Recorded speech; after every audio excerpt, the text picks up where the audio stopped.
Hello friends, welcome to my channel. అందరూ ఎలా ఉన్నారండి? ప్రతి ఒక్కరికి ఎంతగానో ఉపయోగపడే మన టైంతో పాటు మనీని సేవ్ చేసుకొని మనకు పనికిరావని పడేసే వస్తువులని ఎలా యూజ్ చేసుకొని మన టైంని మనీని సేవ్ చేసుకోవడానికి చాలా చాలా మంచి యూజ్ఫుల్ కిచెన్ టిప్స్ని అయితే ఈ వీడియో షేర్ చేయబోతున్నాను. టిప్స్ అయితే చాలా యూజ్ఫుల్గా ఉంటాయి. మిస్ చేయకుండా ఎండింగ్ వరకు చూడండి. ఇంక ఫస్ట్ టిప్ని అయితే తెలుసుకుందాము. మనలో చాలామంది ఆడవారు చిన్నవారి దగ్గర నుంచి పెద్దవారి వరకు కూడాను ఈ రోజుల్లో ఫేస్ చేసే ప్రాబ్లం ఏంటంటే అన్వాంటెడ్ హెయిర్, అంటే ఫేషియల్ హెయిర్ అనేది వచ్చేసి చాలా ఇబ్బంది పడుతూ ఉంటాం కదండి. దీనికి హార్మోన్స్ ఇన్‌బ్యాలెన్స్‌డ్ వల్ల గాని, ఓవర్ వెయిట్ ఇలా పీసీఓడీ లాంటివి గట్టా ఉండేటప్పుడు గట్టను ఎక్కువగా ఫేస్ మీద మనం వద్దనే ప్లేస్‌లోనే ఎక్కువగా హెయిర్ అనేది వచ్చేస్తుంది కదా! అలాంటప్పుడు సింపుల్‌గా అలా ట్రై చేయండి. ఇది గ్రోత్ కూడా అవ్వదన్నమాట. దీనికోసం ఒక అర గ్లాసుడు వాటర్‌ని గిన్నెపై వేసేసుకొని స్టవ్ మీద పెట్టేసుకొని ఇందులోన ఒక పావు టీ స్పూన్ సాల్ట్, పావు టీ స్పూన్ షుగర్ వేసుకొని ఈ విధంగా కొంచెం పసుపును కూడా వేసేసుకొని మనం వేసిన సాల్ట్, షుగర్ అలాగే పసుపు అంతా కూడా దగ్గరికి వాటర్ వచ్చేటట్టు, అంటే 4, 5 స్పూన్ల వరకు కూడా వాటర్ అయ్యేటట్టు మరిగించిన తర్వాత ఇందులో మీరు కావాలంటే శనగపిండిని గాని, గోధుమ పిండిని గాని వేసుకోండి. నేనైతే 1.5 స్పూన్ వరకు కూడాను గోధుమ పిండిని వేసుకొని అదే వాటర్‌లో ఈ విధంగా మిశ్రమాన్ని పలచగా తయారు చేసుకొని వారానికి 2 సార్లు ఎవ్వరైనా కూడాను దీన్ని అప్లై చేసుకోవచ్చండి. ఇది చాలా చాలా న్యాచురల్ అనమాట. అలాగే స్కిన్ మీద ఉండే డర్టీ స్కిన్ కూడాను బ్లాక్‌నెస్ అంతా కూడా చాలా బాగా తగ్గిస్తుంది. అలాగే మన స్కిన్ అనేది చాలా స్మూత్‌గా తయారు చేసి మాయిశ్చరైజేషన్‌గా అవ్వడానికి కూడా చాలా సహాయపడుతుందన్నమాట. ఇలా ఫేస్‌కి, నెక్‌కి ఇవంతటి మీద కూడాను చక్కగా అప్లై చేసేసిన తర్వాత ఒక 10-15 మినిట్స్ అలా వదిలేసామంటే పూర్తిగా డ్రై అయిపోతుంది కదా! ఇలా హెయిర్‌కి ఆపోజిట్ డైరెక్షన్‌లో గనక మనము రుద్ది క్లీన్ చేసినట్లయితే చిన్న చిన్న హెయిర్ అనేది ఉంటుంది కదండీ! అదంతా కూడా ఈజీగా రిమూవ్ అయిపోతుంది. అలాగే స్కిన్ అనేది కూడాను చాలా స్మూత్‌గా తయారవుతుంది. మచ్చలు, మరకలు లాంటివి కూడా ఏవైనా ఉన్నా తగ్గిపోతాయండి. దీనికోసం మార్కెట్‌లో హెయిర్ రిమూవల్ క్రీమ్స్ అనేవి వాడవలసిన అవసరం కూడా ఏమీ ఉండదు. అలాగే ఇలా మనం వారానికి 2 సార్లు అప్లై చేసి క్లీన్ చేయడం వల్ల అన్‌వాంటెడ్ హెయిర్ అనేది మళ్ళీ కూడాను మనకి పెరగకుండా ఉంటుందన్నమాట. ఒకసారి ట్రై చేస్తే మీకే రిజల్ట్ అనేది అర్థమవుతుందండి. రెగ్యులర్‌గా ట్రై చేయండి. అసలు జీవితంలో మనకి అన్‌వాంటెడ్ హెయిర్ అనేది ఉండదు. శుభ్రంగా ఇలా ఫేస్ వాష్ చేసుకుంటే మీకే రిజల్ట్ అనేది తెలుస్తుంది. ఇంకా సెకండ్ టిప్‌ని అయితే తెలుసుకుందాం. ఈ టిప్ కూడా మనకి రెగ్యులర్‌గా చాలా చాలా బాగా హెల్ప్ అవుతుందండి. ఏంటంటే మనం రెగ్యులర్‌గా వంట చేసే గ్యాస్ స్టవ్ మీద వండేటప్పుడు బియ్యం గాని, పప్పు గాని, ఆయిల్ గాని పొంగిపోయేటప్పుడు అక్కడ బర్నర్స్ దగ్గరికి వెళ్ళిపోయి చేరిపోయి మురుకులాగా ఇలా జిడ్డు ఫామ్ అయిపోతుంటుంది. దీనివల్ల మనకేంటంటే తెలియకుండానే గ్యాస్ అనేది మంట సరిగ్గా రాకుండా, వంట సరిగ్గా అవ్వకపోగా మనకి బర్నర్స్ అనేవి తుప్పులాగా పట్టేసి గ్యాస్ అనేది మనకి తెలియకుండానే చాలా చాలా అయితే వేస్ట్ అయిపోతూ ఉంటుందండి. ఇలా గ్యాస్ బర్నర్స్ అనేవి ఎప్పుడు నీట్‌గా స్టక్ అవ్వకుండా, మంట అనేది తగ్గిపోకుండా ఏ విధంగా బర్నర్స్‌ని క్లీన్ చేసుకోవాలనేదైతే ఇప్పుడు తెలుసుకుందాము. వారానికి ఒక్కసారి ఖచ్చితంగా మనం రెగ్యులర్‌గా వాడే బర్నర్స్ అనేవి ఈ విధంగా క్లీన్ చేసుకుంటే సరిపోతుంది. దీనికోసం ఒక బౌల్‌లో కొంచెం వాటర్‌ని తీసుకొని ఇందులోను 1 టీ స్పూన్ సాల్ట్, అలాగే ఇనో ప్యాకెట్‌ని ఒక హాఫ్ ప్యాకెట్‌ని గాని, ఫుల్ ప్యాకెట్‌ని గాని మురికి ఎక్కువ ఉంటే యాడ్ చేసుకోండి. ఆ తర్వాత మీ దగ్గర ఉంటే కొంచెం వెనిగర్‌ని 1.5 స్పూన్ వరకు కూడా వేసుకోండి. వెనిగర్ లేనివారు నిమ్మరసాన్నైనా కూడా వేసేసుకోవచ్చు. ఏదైనా మీ ఆప్షనేనండి. తరువాత ఈ బర్నర్స్‌ని ఇందులోనే పెట్టేసుకొని ఒక 5-10 నిమిషాలు పక్కన పెట్టేసుకొని షాంపూని గాని, సర్ఫ్‌ని గాని ఏదైనా కూడా వేసేసుకున్నామనుకోండి లోన ఉండే జిడ్డు, మురుకు, తుప్పు ఎక్స్‌ట్రాగా ఉండేదంతా కూడాను చాలా చాలా ఈజీగా మనకు ఊడొచ్చేస్తుంది కాబట్టి బర్నర్స్ అనేవి ఎప్పుడు కూడా స్ట్రక్ అవ్వకుండా చాలా నీట్‌గా ఉంటాయి. ఇలా పక్కన పెట్టేసి ఒక 5 నిమిషాల తర్వాత, ఒక 10 నిమిషాల తర్వాత చూస్తే మనకు బర్నర్స్ అనేవి ఇలా నాని మురుకనేది వచ్చేస్తుంది. ఆ తర్వాత కొంచెం కొంచెం పళ్ళ తోముకునే పేస్ట్ అనేది యాడ్ చేసేసుకొని, కొంచెం కొంచెం సాల్ట్‌ని వేసేసుకొని ఏదైనా ఓల్డ్ టూత్ బ్రష్ ఉంటే దాంతో గనక క్లీన్ చేశామనుకోండి, మనకేంటంటే తుప్పు అనేది పట్టకుండా, ఇవి ఐరన్ వస్తువు కాబట్టి తుప్పు లాంటిది ఏది ఉన్నా కూడాను సాల్ట్ వల్ల చాలా బాగా వచ్చేస్తుంది. అలాగే పేస్ట్ వల్ల ఈ మురికి, జిడ్డు అంతా కూడా చాలా ఈజీగా క్లీన్ అయిపోతుందండి. మావి చాలా పాత గ్యాస్ స్టవ్ కాబట్టి బర్నర్స్ ఇలా ఉన్నాయి, కానీ నార్మల్‌గా ఈ మధ్య కాలంలో కొనే గ్యాస్ స్టవ్ బర్నర్స్ మాత్రం చాలా చాలా కొత్తగా సిల్వర్ కలర్‌లోకే మీకైతే వచ్చేస్తాయండి.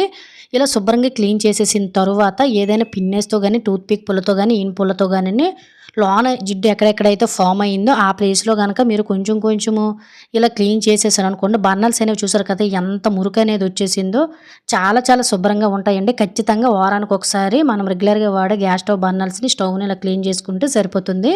అలాగే ఫ్రెండ్స్, ఇంకో చిన్న రిక్వెస్ట్ అండి. ఇంకా మీలో ఎవరైనా మన ఛానల్ సబ్స్క్రైబ్ చేసుకోలేకపోతే ప్లీజ్ సబ్స్క్రైబ్ చేసుకొని పక్కన ఉన్న బెల్ ఐకాన్ ఆల్ యాక్టివేట్ చేసుకోండి. అలాగే వీడియో గనుక నచ్చినట్లయితే ప్లీజ్ ఒక లైక్ చేసి ఇటువంటి యూజ్ఫుల్ టిప్స్‌ని మీ ఫ్రెండ్స్ అండ్ ఫ్యామిలీకి షేర్ చేయడం అయితే మర్చిపోకండి. ఈ విధంగా మనకి జిడ్డు అనేది వదలదు కాబట్టి అలా పిన్నుతోటి ఎక్కడెక్కడైతే స్ట్రక్ అయిందో నీట్‌గా క్లీన్ చేసామనుకోండి, మనకి గ్యాస్ అనేది స్టక్ అవ్వకుండా చాలా చాలా బాగా వస్తుందనమాట. ఇలా క్లీన్ చేసుకోవడం వల్ల మనం చాలా గ్యాస్‌ని ఆదా చేసుకుంటామండి మనకి తెలియకుండానే. ఖచ్చితంగా ఒకసారి ఇలా ట్రై చేసి చూడండి. మీకే రిజల్ట్ అనేది అర్థమవుతుంది. ఇంకా మూడో టిప్‌నైతే తెలుసుకుందాము. ప్రతి ఒక్క ఆడవారికి కూడా ఈ టిప్ చాలా బాగా యూజ్ అవుతుంది.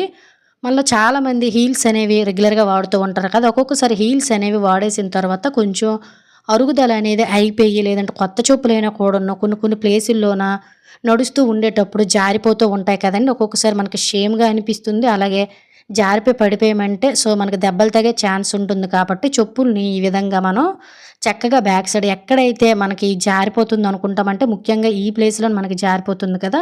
అక్కడ ఏదైనా మీరు వాడలేని నెయిల్ పాలిష్ ఓల్డ్ గట్టా ఉన్నట్లయితే వాటిలో పడేయకుండా ఇలా చక్కగా కొంచెం అప్లై చేసేయండి. ఇలా అప్లై చేసేసి వదిలేయండి. ఆ తరువాత మనకి పూర్తిగా ఎండిపోతాయన్నమాట. ఇలా మనం నెయిల్ పాలిష్ అనేది వేయడం వల్ల మనం ఏదైనా ప్లేసుల్లో గానీ, వాటర్‌లో గానీ నడిచినా కూడా నెయిల్ పాలిష్ వేయడం వల్ల షూస్ గానీ, చెప్పులు గానీ అరిగిపోకుండా అలాగే మనం నడిచేటప్పుడు కూడాను మనం జారిపోకుండా చాలా బాగా ఉంటుందనమాట. ఖచ్చితంగా ఎప్పుడైనా యూజ్ అవుతుందంటే ఖచ్చితంగా ఈ ట్రిక్‌ని ట్రై చేయండి.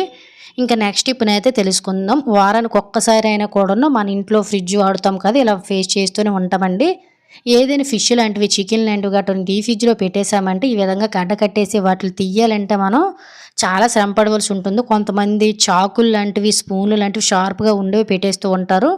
ఇవి పెట్టడం వల్ల ఏమైనా గ్యాస్‌కి గానీ కిందన ఏవైనా తగిలిందనుకుంటే ఫ్రిడ్జ్ మొత్తం పాడైపోయి రిపేర్ వచ్చేస్తుంది కాబట్టి ఎంతటి ఐస్‌నైనా కూడా ఈజీగా కరిగించి వాటిలో ఉండే బాక్సులు తీసుకోవాలంటే 2, 3 గ్లాసుల వరకు కూడాను వాటర్‌ని తీసుకొని స్టవ్ పై గోరువెచ్చగా చేయండి. ఈ వాటర్‌ని ఇటువంటి గరిటె సహాయంతో గానీ, గ్లాస్ సహాయంతో గానీ ఎక్కడెక్కడైతే ఈ ఐస్ అనేది ఫామ్ అయిపోయిందో చుట్టుపక్కల ఇలా వేసేసామనుకోండి, మనకు 1-2 రోజులు కరగవలసిన ఐస్ అంతా కూడాను జస్ట్ మనకి క్షణాల్లోనే కరిగిపోతుందండి.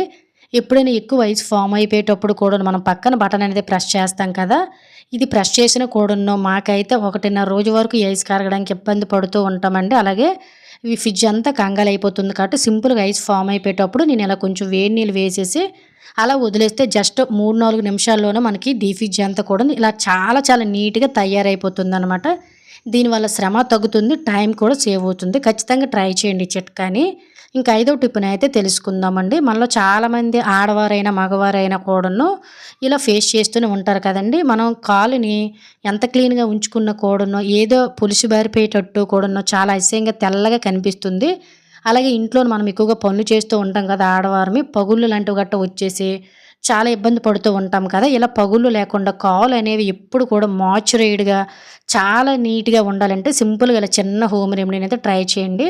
కొంచెం అంటే కొంచెం వ్యాజిలైన్‌ని ఈ విధంగా ఏదైనా బౌల్‌లోకి గానీ, బాక్స్‌లోకి తీసుకొని ఇందులోన కొంచెం కోకోనట్ ఆయిల్‌ని అలాగే కొంచెం నిమ్మరసాన్ని కూడా యాడ్ చేసేసుకొని ఇలా ఒక స్పూన్ తోటి మొత్తం కూడా మిక్స్ చేసేసామనుకోండి దీన్ని రెగ్యులర్‌గా మన పని అయిపోయిన తర్వాత గానీ లేదంటే నైట్ టైమ్ అంతా కూడాను ఇలా మనం ఒకేసారి వారం రోజులకు ఒకసారి, నెల రోజులకు ఒకసారి తయారు చేసుకొని ఒక బాక్స్‌లో వేసేసుకొని రెగ్యులర్‌గా వాడి చూడండి. పగుళ్ళనేవి కొన్ని రోజుల్లోనే మీకు పోతాయండి. కొంతమంది స్కిన్ తత్వం బట్టి కూడాను స్నానం చేసి వచ్చేసిన తర్వాత కాళ్ళనేవి చాలా వైట్‌గా అసహ్యంగా కనిపిస్తాయి. ఇలా హీల్ దగ్గర గట్టును. ఇలా మీరు రెగ్యులర్‌గా పడుకునేటప్పుడు దీన్ని కొంచెం రోజు అప్లై చేసేసుకొని ఇలా వదిలి చూడండి.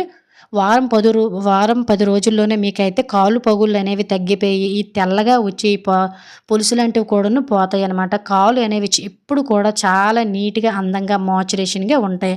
ఖచ్చితంగా ఎవరికైనా యూజ్ అవుతుందంటే తప్పకుండా ట్రై చేయండి. ఇంకా ఆరో టిప్‌నైతే తెలుసుకుందాము. ఈ టిప్ అయితే మనకి ప్రతిరోజు చాలా చాలా యూజ్‌ఫుల్‌గా ఉంటుందండి. ఏంటంటే మనము వాటర్ గానీ, సోడాలు గానీ, జ్యూసెస్ గానీ తాగేసిన తర్వాత వాటర్ బాటిల్స్‌ని ఎందుకు పనికిరావని పడేస్తూ ఉంటాం గానీ, ఇంట్లోనే వీటి వల్ల మనకి చాలా చాలా యూజెస్ ఉండడమే కాకుండా, చక్కగా మనకి చాలా మనీ కూడా సేవ్ అవుతుందండి. అది ఎలా అనేదైతే ఇప్పుడు తెలుసుకుందాము. బాటిల్స్ అనేవి మనకి ఈ విధంగా క్యాప్ కూడా చాలా బాగా యూజ్ అవుతుందండి. ఈ క్యాప్ పార్ట్‌లో వీడియోలో చూపిస్తున్న విధంగా ఇలా కొంచెం ఎక్స్‌ట్రాగా మనకి కొంచెం ప్లాస్టిక్ ఉండేటట్టు కట్ చేసుకుంటే సరిపోతుందండి. నార్మల్‌గా మనం బట్టలనేవి ఉతుకుతూ ఉంటాం కదా!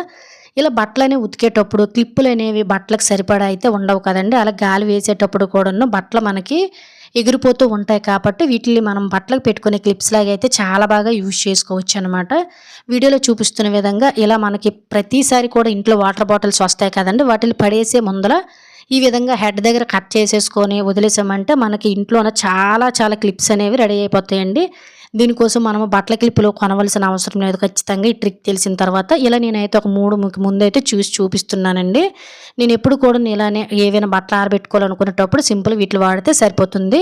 ఇలా క్యాప్ అనేది ఓపెన్ చేసేసుకొని వీడియోలో చూపిస్తున్న విధంగా పల్చగా ఉండే క్లాత్స్‌కి వేటికైనా కూడా అంటే మనము బట్టలకి క్లిప్స్ పెట్టాలనుకునేటప్పుడు 2 పెడుతూ ఉంటాం కదండీ! ఇలా ఎన్ని బట్టలు ఆరబెడితే అన్ని బట్టలకి మనకి క్లిప్స్ అనేవి సరిపడి ఉండవు కాబట్టి సింపుల్‌గా 2, 3 క్లిప్పులు పెట్టే ప్లేస్‌లోని జస్ట్ మనం ఒక్క వాటర్ బాటిల్ క్యాప్‌ని ఈ విధంగా మిడిల్‌లోన చక్కగా పార్ట్స్‌ని అనేవి విభజించేసుకొని అంటే క్యాప్ ముందు వైపు అలాగ బ్యాక్ సైడ్ ఈ విధంగా బాటిల్‌ని పెట్టేసుకొని ఇలా క్యాప్ క్లోజ్ చేసేసామనుకోండి 2 క్లిప్పులు మనం పెట్టవలసిన అవసరం లేదండి. ఒక్క క్లిప్ తోటే హ్యాపీగా అంటే ఒక్క వాటర్ బాటిల్ క్యాప్ తోటే మనం బట్టలనేవి ఎగిరిపోకుండా చాలా నీట్‌గా ఇలా చేసుకోవచ్చనమాట.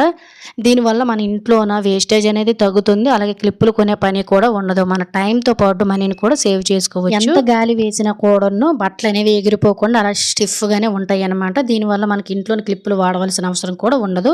ఖచ్చితంగా ఒకసారి ట్రై చేసి చూస్తే మీకే రిజల్ట్ అనేది అర్థమవుతుంది. సో, ఇది ఫ్రెండ్స్ ఈరోజు వీడియోలో అయితే టిప్స్ యూజ్ చేయను అనుకుంటున్నాను. టిప్స్ గనుక యూజ్ అయినట్లయితే please like, share, subscribe my channel. Thank you.